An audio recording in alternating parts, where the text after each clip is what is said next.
Hey guys, Becca Marion here with Abundance Acre Farm.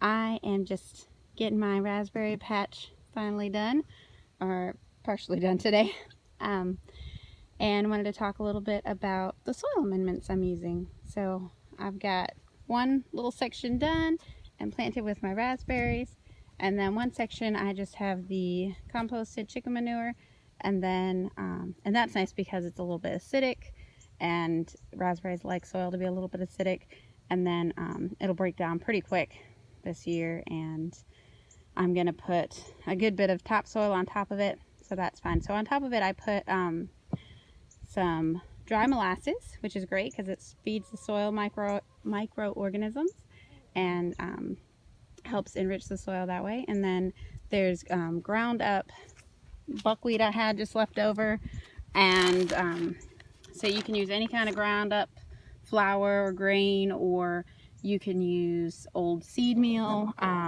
You could use even like old goat feed or chicken pellets or something like that would be fine, or alfalfa pellets, as long as it's ground up. Do not use whole seeds, or you're going to have lots of lovely grass growing in your garden, which you probably don't want.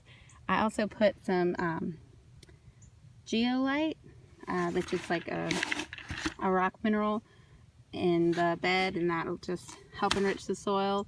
Some mycorrhizal fungi, which is basically an inoculant just to help the plants develop stronger roots. The fungi is really good for the root systems of the plants. And just a little sprinkling of that, and then I added some bone meal to increase the phosphorus and help them to make nice flowers, and then of course fruit nicely with that. So hopefully this will help the raspberries to grow big and beautiful and produce really well this year. And that's it for today. Have a great evening. Bye.